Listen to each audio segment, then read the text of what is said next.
Je vais maintenant vous demander d'accueillir un capitaine. Alors c'est un vrai capitaine de marine, il a son diplôme de première classe de la navigation maritime.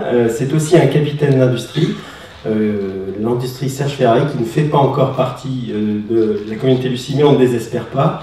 Voilà, donc Romain Ferrari, directeur général du groupe Ferrari, qui va vous proposer de supprimer directement la RSE pour passer à la TSE. Voilà, il va vous expliquer pourquoi il faut regarder encore plus loin et aller encore plus avant dans ces démarches de RSE rentables dans le modèle d'entreprise. Romain Ferrari, c'est à vous. Merci beaucoup.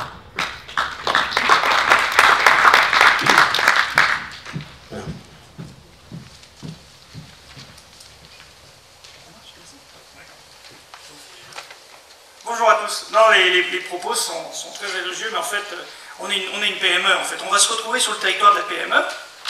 Et donc, le sujet qui nous concerne aujourd'hui, je l'appelle volontairement le sujet, parce que si vous prononcez RSE en PME, on va vous répondre probablement le titre, qui était d'ailleurs le titre initial de ma présentation, mais qui a été gentiment censuré, mais je comprends tout à fait, c'était « Au diable la RSE ». Bon, c'est normal, c'est provocateur, etc. Bon, très clairement, soyons sérieux, en PME, c'est quelque chose qui fait peur. Bizarrement, plus les gens en font, plus ça leur fait peur. Donc il y a quand même quelque chose d'assez ambivalent. Donc ce que je vous propose ici, c'est de se mettre sur le territoire de la PME, dans une situation un peu compliquée, mais que tout le monde connaît bien, c'est le B2B, c'est-à-dire quand on est pris en sandwich entre l'énorme industrie des matières de synthèse et une multitude d'acteurs industriels qui, eux, ont le contact avec le client final, donc finalement, quelque part, qui peuvent vendre un jour la valeur ajoutée d'un certain engagement. Ben, vous êtes au milieu. En plus, vous êtes une entreprise qui, traditionnellement, a été dans le textile, chose que je n'ai pas le droit de prononcer parce que je perds mes banquiers, mes assureurs, mes partenaires financiers en général, parce que textile, c'est fini. Et donc, quelque part, eh ben, il faut revoir tout ça.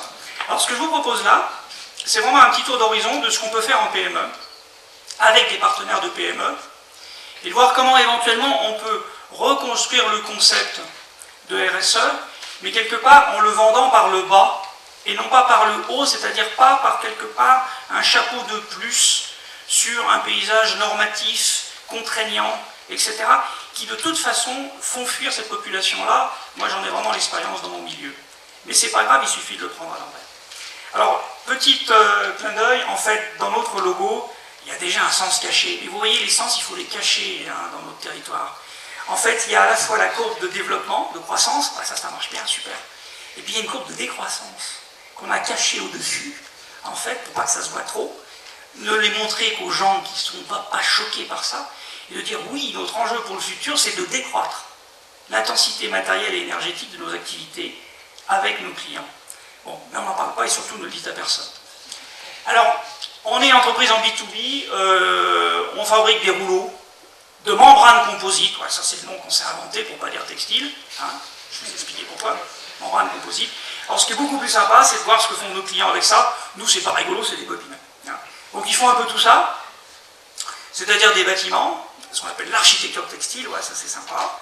Des bâtiments itinérants, là on est déjà dans l'économie de fonctionnalité du bâtiment. Bizarrement, ils ne le savaient pas. Hein, marrant. Des textiles qui vont épouser le bâtiment traditionnel, un tas d'applications dans le mobilier, et puis un tas de trucs un peu techniques qui va de l'agriculture à traitement des sols, etc. Et puis abattage de camions. Abattage de camions qui était encore un mot banni, un mot triple, interdit à prononcer, qui est une grande commodité, et que nous ne faisons d'ailleurs plus beaucoup. Alors, pourquoi est-ce que je suis quand même là? Ben, je suis quand même là parce que le truc, on l'a quand même introduit dans notre processus de survie. En fait, une entreprise textile, aujourd'hui, elle n'a aucune raison d'être en Europe. Donc en fait, on n'a aucune raison d'être ici, sauf si on peut inventer des petits stratagèmes un peu différents. Bon, le premier stratagème, l'entreprise est née en 70, ça a été de se dire, bon, il faut produire. Bon, d'accord, ça marchait encore à l'époque. Ensuite, évidemment, tout le monde connaît, ça a été de créer des singularités. Des singularités parce qu'on est dans une économie concurrentielle, on est face à des concurrents, et donc quelque part, on ne peut percer que par des singularités. Alors la singularité sur le prix, on ne sait pas faire, donc on va essayer de trouver des singularités ailleurs. Bon. Côté innovation, On a aujourd'hui, depuis les années 70, développé des procédés très spécifiques, qui font des produits très spécifiques. Et d'ailleurs, c'est tellement très spécifique qu'on fabrique les machines qui servent à faire les produits. Donc en fait, on n'a pas uniquement des usines de production, on a des usines aussi de fabrication de machines qui fabriquent le tissu. Donc ça, c'est assez sympathique, ça diversifie pas mal les activités. Et puis donc, du coup, ça nous permet de prendre des temps d'avance, etc. Vous connaissez ça par cœur. Après, ça n'a pas été suffisant. Bon, on s'est dit, non, mais il y a un truc qui ne marche pas, le produit, c'est pas suffisant, il faut qu'on invente des concepts. Donc les clients, qui sont dans les bâches camions, on va les booster, on va en faire des storistes, par exemple, des choses comme ça. Voilà. Inventer des concepts nouveaux sur son territoire de marché, simplement pour se dire, bah, c'est une singularité de plus, en plus ça va tomber super bien, on va avoir le produit qui va avec. Ça, ces étapes-là, en gros, si chaque étape, on ne les avait pas faites, je ne serais pas là pour vous en parler. Parce qu'on n'a pas, quelque part, en étant une unité de production, on n'a rien à faire ici. Rien du tout, en termes de compétitivité. Au sens premier du terme. Et bien finalement, ce qu'on appelle aujourd'hui l'offre sociale et environnementale, avec ses effets externes et ses effets internes, hein, nous on le met complètement, en fait, en lignée de cette logique-là. C'est-à-dire cultiver des singularités pour avoir la possibilité encore d'exister, soit en externe par une offre différente, soit en interne par une mobilisation, une émulation différente, parce qu'en fait les deux combats vont de pair. Et puis aussi avec les parties prenantes, et aussi avec les fournisseurs sur lesquels, aujourd'hui, quand vous êtes une PME, vous pesez pour rien. C'est-à-dire qu'en gros, ils vous rayent d'un coup de stylo, si ça peut les arranger, c'est bien normal. Alors, quelques exemples. La seule théorie qu'on va faire, c'est de temps en temps les placer sur une carte. Une carte comme ça. La carte n'est pas le territoire, mais c'est toujours sympa d'en avoir une. Hein. Alors la carte, c'est sympa, on prend un grand montant, on dessine la Terre, la planète, puis ensuite on descend. La société, bon, la planète, c'est le vivant. Parmi les vivants, il y a une espèce qui s'appelle la société humaine. Parmi les activités de la société humaine, il y a les activités économiques. C'est pris dans ce sens-là, et pas dans d'autres sens. Et puis donc, du coup, ça donne ça. Donc les activités économiques, on va retrouver l'intérieur, les parties prenantes, les clients, les fournisseurs, là. Et puis, évidemment, les organismes financiers. Alors chez nous, c'est un petit peu plus simple, parce que c'est une entreprise comme beaucoup de PME, actionnariat familial. Mais ça veut quand même dire qu'il faut aussi convaincre du monde, et des partenaires, c'est pas aussi simple que ça. Et puis finalement, sur cette, en longitude, puisque, un petit côté marin, en longitude, on va placer un certain nombre de choses. Bon, les premières choses que je placerai, moi, c'est des valeurs. En fait, le mode d'existence d'une entreprise, c'est la première chose qu'elle doit réfléchir. Hein. Nous, on avait toujours ce slogan, fidélité, hein, générosité, ténacité, fidélité. C'est un truc qui nous va bien, donc on s'amuse à le cultiver. Puis ensuite, on va trouver un certain nombre de choses, bon, assez bateau, innover pour un futur viable, blablabla. Et puis le dernier, agir avec maîtrise, bon, ça ne mange pas de pain. Alors évidemment, si vous placez les produits, c'est-à-dire l'offre produit, service, tel que je vous l'ai montré, en fait, vous ne remplissez pas du tout la carte. C'est juste un petit morceau. Bon, il faut aller plus loin. Alors quand on est en B2B, c'est pas compliqué, quand on veut créer de la valeur ajoutée, il faut que la valeur ajoutée aille jusqu'au client final.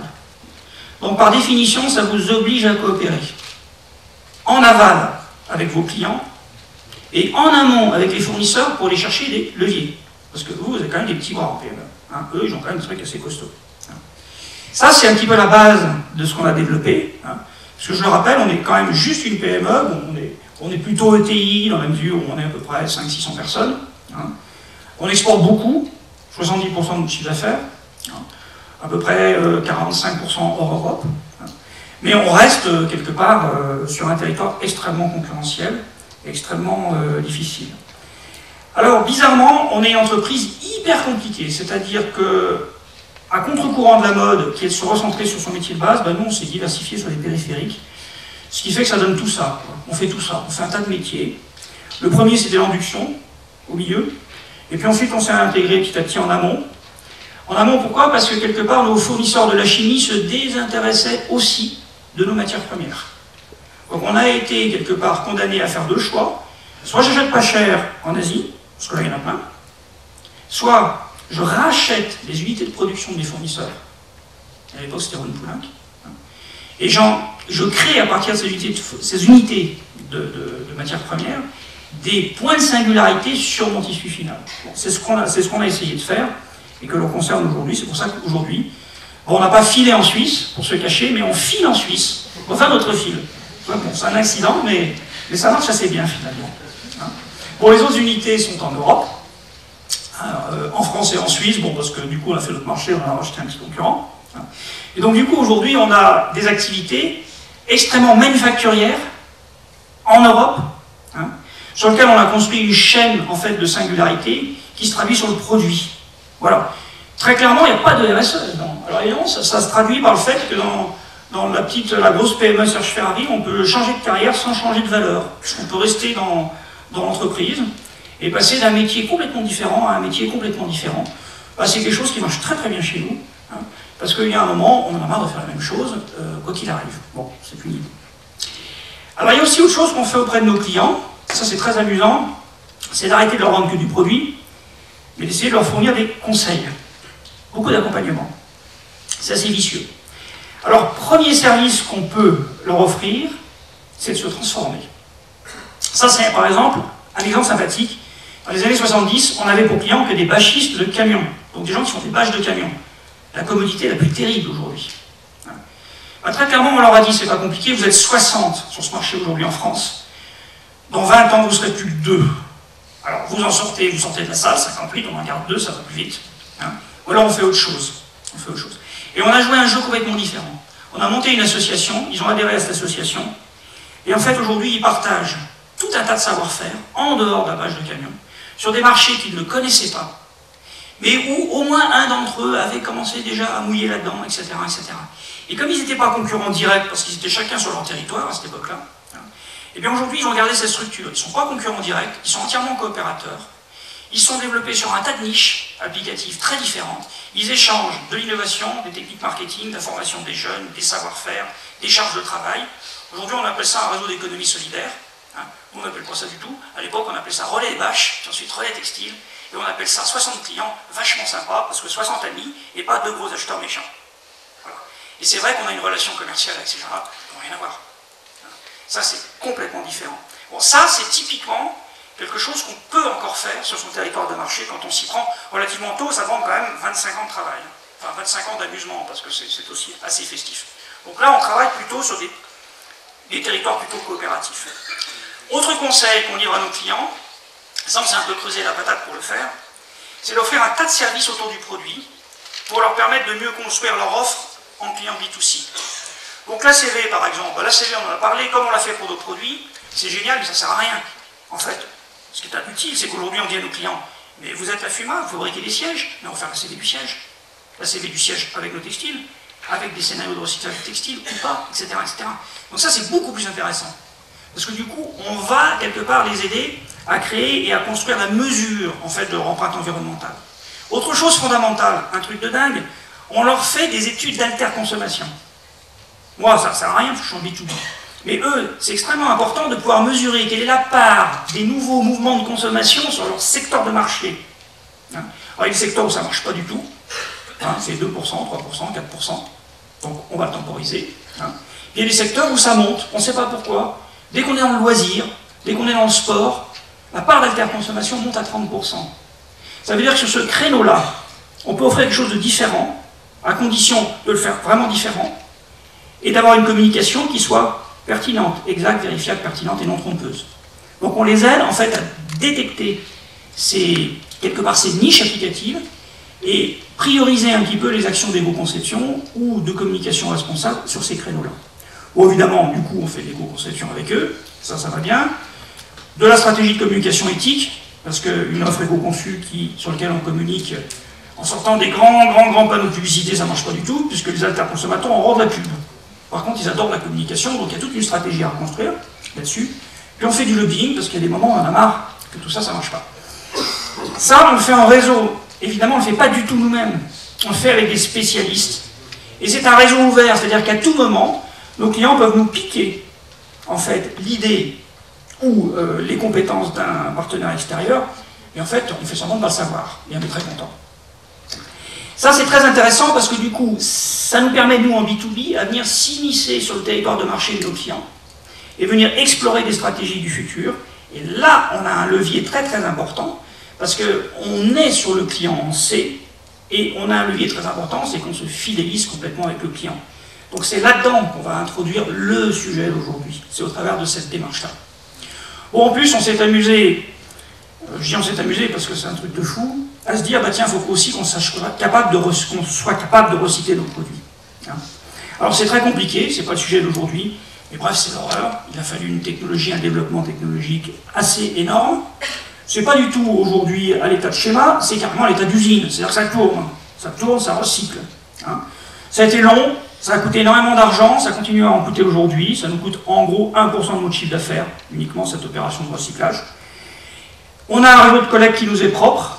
C'est pas des spécialistes du déchet, bizarrement, ben c'est nos réseaux de clients qui ont décidé de le faire. Parce qu'ils se sont dit, tiens, c'est un petit plus que je vais proposer. Dans certains cas, je vais pouvoir avoir des appels d'offres. Évidemment, c'est intéressant pour nous parce qu'on réutilise une partie de nos matières premières. Et du coup, on a, comme on l'a fait en partenariat avec un de nos fournisseurs, on a une double relation avec nos clients. Je livre, je reprends. Et avec nos fournisseurs, j'achète un truc qui ne va pas. Et je suis partenaire pour le recyclage. Ça, c'est assez intéressant. Évidemment, ça ne va pas du tout parce qu'en fait, il ressort avec les matières premières. En termes d'impact environnemental. Donc là, on est vraiment sur des phénomènes de il réduction nous faut un d'impact. centre de réception. Créer de la valeur Toujours ajoutée collecte sur le en fait. marché. On repasse par un centre de réception. Il nous faut un centre de Alors des fois, on trouve des trésors cachés. avant expédition, traitement. Par exemple, le procédé de recyclage, il est sympa, mais alors il veut que des c'est assez purs sympa parce déchets. que c'est une matière première où on paye Il pas. veut du déchet, il faut on que paye ça payer. Dès qu'il y a un truc qui ne va pas, un bout de métal, un stylie, un paillasson, une canette de bière, ça ne va pas du tout parce qu'en fait, il ressort avec les matières premières. C'est génial. Donc en gros, on en a un fait stock. comme ça. Comme Donc on a il nous faut un centre de réception. travail. Tout ce qu'on collecte, en fait, on repasse par un centre de réception. Il nous faut un centre de contrôle, de tri.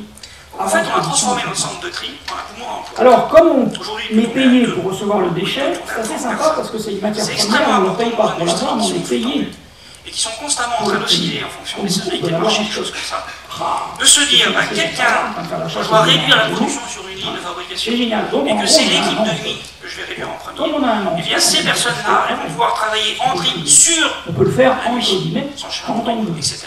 Donc en fait, on Et a là, on y transformé arrive le très centre très de bien tri avec ce en un système-là, poumon à puisqu'en fait, le centre de tri Aujourd'hui, il peut tourner à est deux.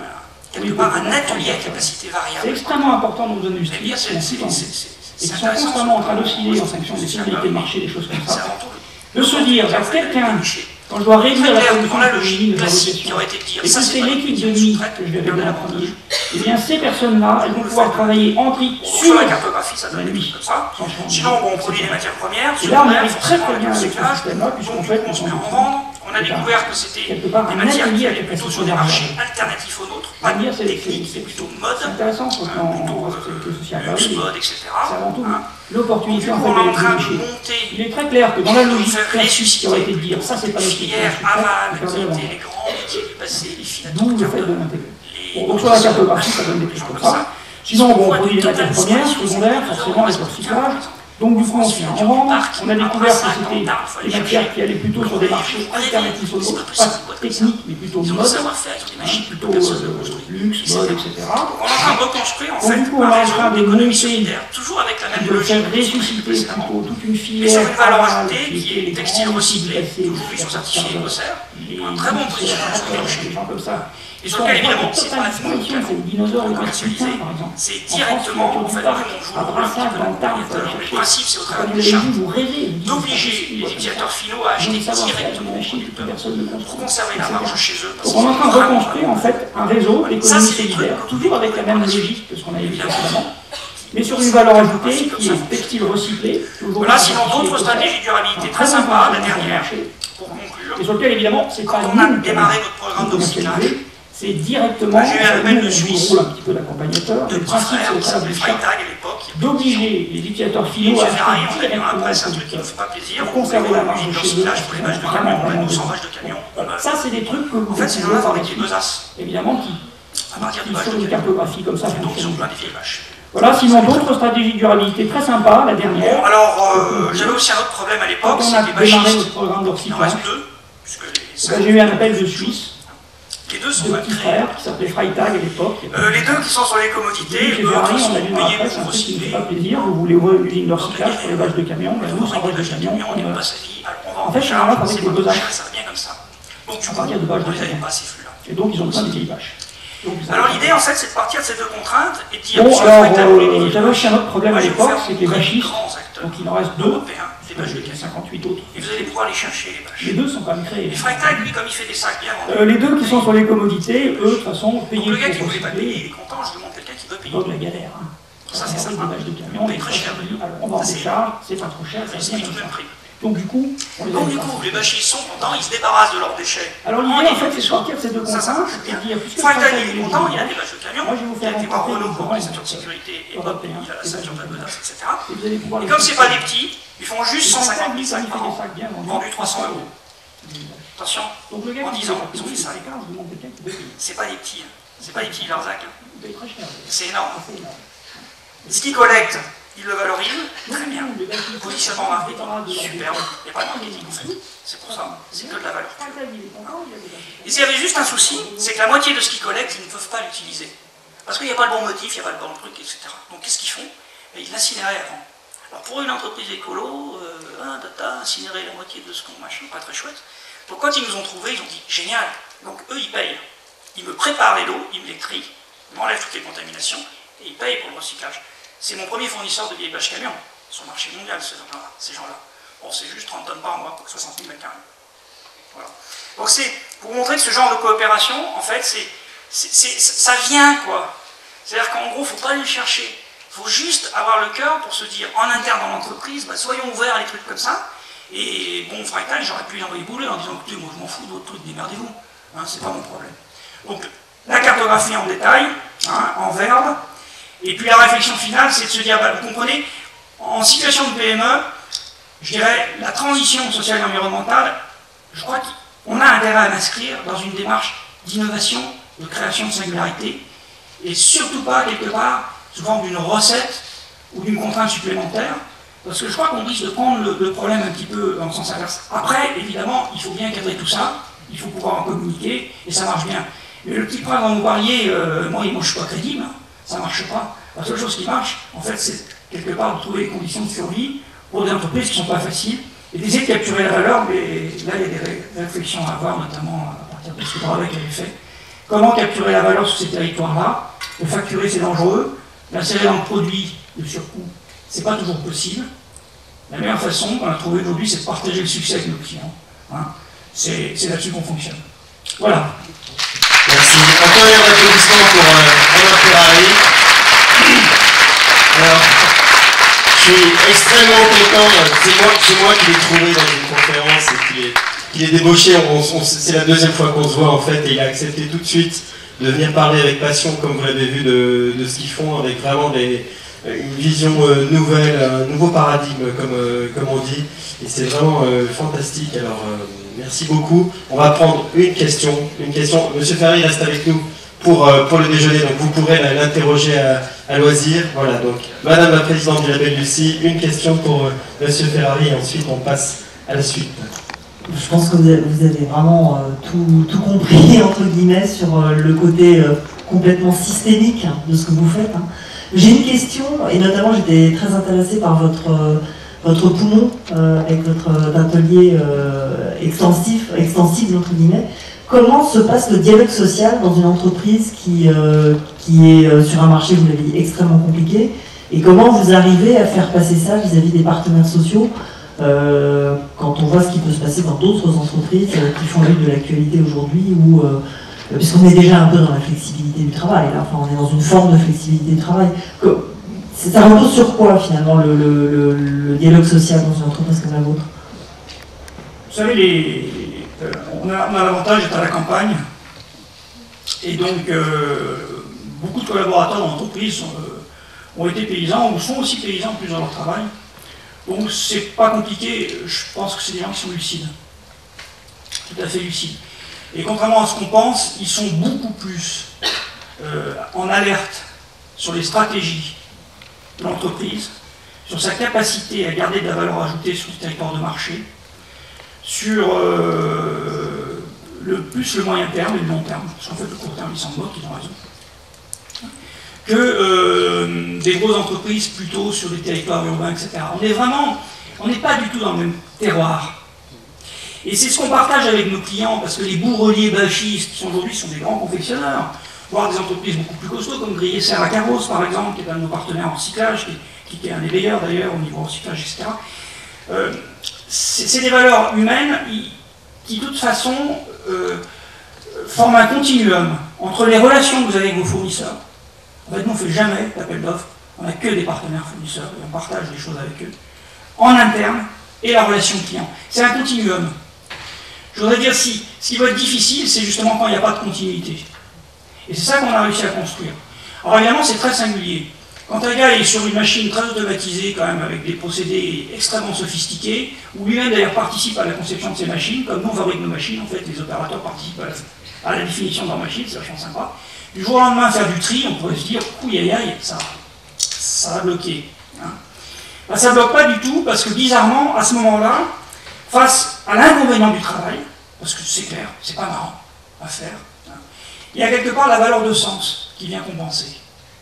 Et puis quand ils apprennent que finalement les Jeux Olympiques de 2012, si on a remporté les 9/10 du marché, c'était grâce à l'offre de recyclage, ils se disent, ça c'est pas con ce truc-là, il faut aussi qu'on s'y mette.